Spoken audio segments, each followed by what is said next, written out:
This is the Breaking Walls podcast by Brandon Hubbard. My CTE track is FCS, Family and Consumer Science.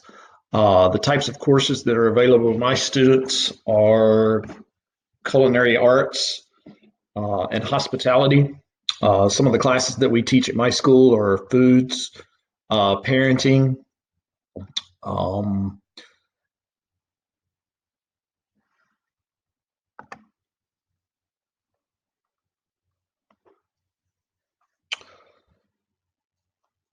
some of the career opportunities that these tracks involve are agriculture and food, natural resources, agriculture and construction, arts, technology, communication, education and training, hospitality and tourism, human services and manufacturing.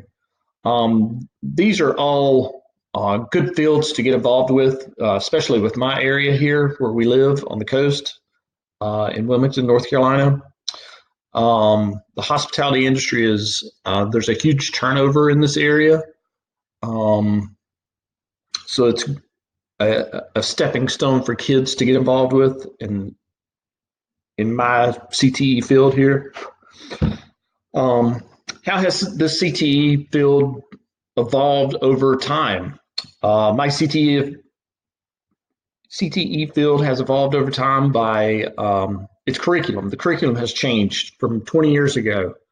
The curriculum 20 years ago was practice problem focused. Today we are process oriented. So that has been a major change. And along with that, we've had changes in society, families, schools, the influence of FCS. That has changed. It was FACS, Family and Consumer Science. Now it's just Family and Consumer Science. So we've had many changes over the last 20 years. Human relationships and cooperative are equal rather than corrective and idealistic. The wisdom of all cultures are respected. Natural science is not the sole route valid to knowledge and inquiry. This worldview reflects critical science approach. All right, part two. Is it damaging to CTE or to be fragmented? I see this as being fragmented because teachers today were taught or attended FCS classes where a curriculum was practical problem focused. Today we are teaching process oriented curriculum. Problem focused curriculum aims to remove or reduce the cause of the stressor. Process oriented curriculum is directed towards teaching, thinking strategies, and domain specific knowledge in coherence. Teachers are teaching a different way today. They're more inquisitive, asking engaging questions, keeping students involved, moving. But that's not how the teacher was taught when they were going through school. So they're trying to switch methods from what they know to what works now.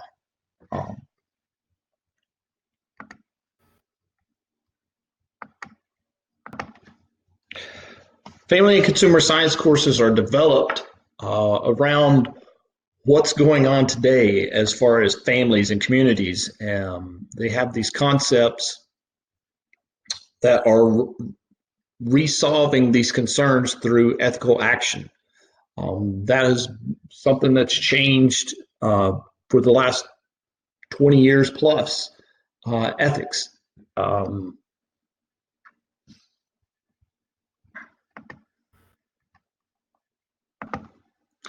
There are two types of processes that are formed in family and consumer science courses.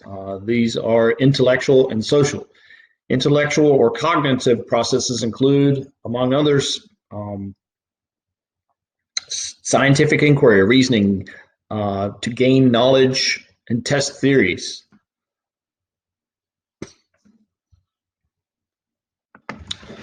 Today's student is different than those that were taught 20 years ago. Today, the teacher needs to have a large supply or repertoire of questions to ask to keep the student engaged. And also the learner needs to be able to ask questions. So it's not all just on the teacher. These kinds of questions are used as context as a primary teaching strategy.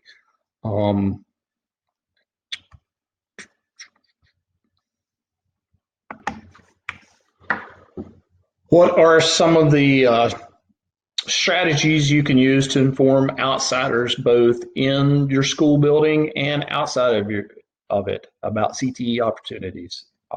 Inside the school building, I've discovered crossing your curriculum with other teachers, not necessarily just in CTE, but also your core classes, your math, your science, Spanish, Latin. So a lot of your core classes are, they've actually started reaching out to me to get food involved. And that's a great way to get students to understand. And also teachers, what's going on inside your CTE classroom, because a lot of teachers in my building alone, they don't realize what's happening in the CTE world. For those that are outside of the building, it's having the community involvement. Just the other day, we had a meeting with some of the Business Alliance members from the area, and they wanted to see what was going on in CTE classrooms, so that they know what to, as far as building that relationship with the workforce. How can we help them? How can they help us? So it was a great meeting. A lot was taken away from that. All right, so some of the critical issue that I discovered was, what critical issue did we uncover?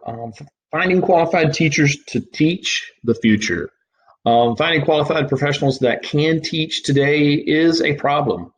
Many factors go into not finding qualified teachers to fill roles as CTE teachers. A professional in the workforce may or can make a really good wage, and switching to a career in the classroom, they would probably take a pay cut. Professionals that do make the change to join the classroom are tasked with licensure. And then they have to, which makes the job even more demanding. And a lot of people just can't leave that wage or don't really want to jump into the classroom because they have to take more classes. So this is something that the forms of research that I did for this, I interviewed a couple of teachers that I work with.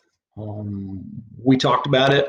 I talked to a couple of our assistant principals, and it's really trying to find a good workforce now, because we've got a lot of teachers that are retiring that have been teaching for years. So we're losing that experience, but then we're also gaining more by finding teachers that have, especially CTE teachers, that have vast amounts of knowledge as far as for the workforce and the curriculum that they're teaching. So speaking with those principals or assistant principals, that was a big takeaway, because they are looking for ways to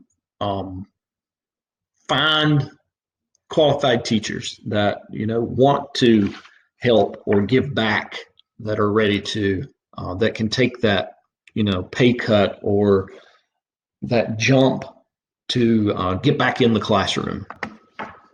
All right, so what are some of the attributing factors for this issue? Teachers, well, people that are coming out of a career and making a jump back into teaching, meaning they're going to have to take more classes, or they don't necessarily have a degree that backs up all the experience. That's an obstacle. And the whole licensure route, it can be a little confusing for some teachers. How are current CTE staff managing and addressing this issue? They're recruiting friends, and people that they went to college with. They're saying, "Hey, do you want to teach? This is the route that you could go. This is what you can do." I mean, there's so many more benefits. What is your personal opinions or thoughts about this issue? My personal opinion is that it's tough. You have to not only manage a full-time job, but going back to school, that's a full-time job unto itself. Getting your licensure is not easy. And having the years of experience is great, but then you get into the classroom and it's a whole different job. Why is it important that this issue be made known?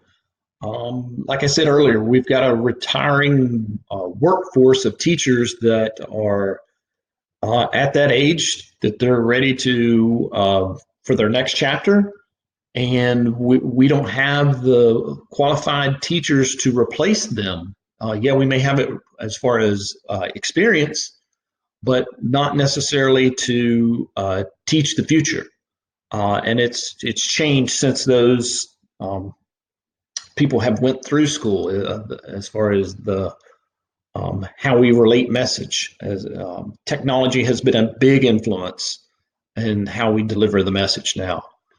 All right, what are some of the potential steps that can be taken to tackle this issue? I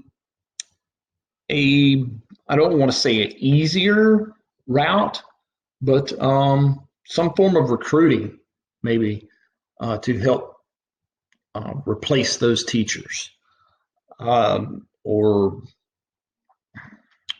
a different licensure route, maybe. Just to find good quality teachers to replace what we're replacing now, and then the work experience, that goes hand in hand. Just getting the community involved and letting others know what's going on inside your class. I think a big thing that would help would be letting the workforce know that, hey, you don't necessarily have to have gone to school to just be a teacher. You're qualified enough with your credentials and vast amount of experience that you have. This is some of the routes that you can take as far as your entry status, so forth, like lateral entry and what. But a better job of letting the workforce know that they can give back to help the future, because that is what it's about. We are about the future. Thank you for taking the time to let me do this podcast with you today. It's been rather eye-opening as far as the how the workforce is and what it needs, but then also teaching and what the future needs and what the students' needs are. This is an issue that could really open some doors for people. Thank you and have a great evening.